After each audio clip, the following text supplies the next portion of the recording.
जय जगन्नाथ। आज हूँ विश्व योग दिवस। विश्व योग दिवस रे आपण मानक समस्त को अभिनंदन, बहुत बहुत धन्यवाद।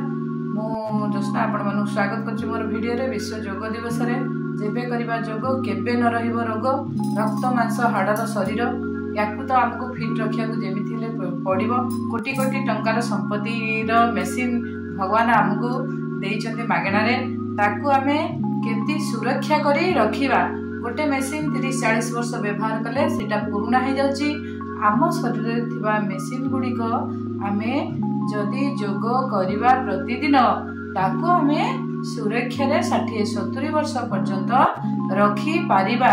जो मेसिन गुड़िक भगवान आमको फ्री रे देकी छाड़ी चंती ताकू आमे अवहेला जम्मा करबा नहीं। लुहाटिए व्यवहार न होई कि जदि पड़ी की रहूची तळे कोन होची सेतरे कलंक लागि जाउची।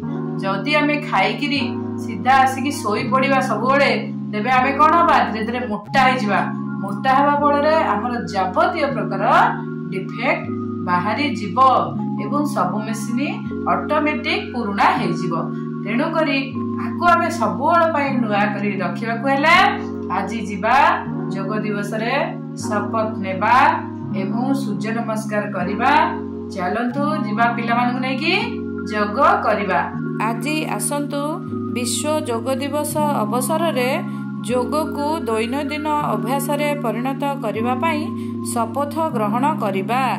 शारीरिक मानसिक एवं आध्यात्मिक सुस्थता पई योगर उपयोगिता विषय रे जानी मु एहाकू एक दैनंदिन अभ्यास भाव रे ग्रहण करबाकू प्रतिज्ञा करुछि।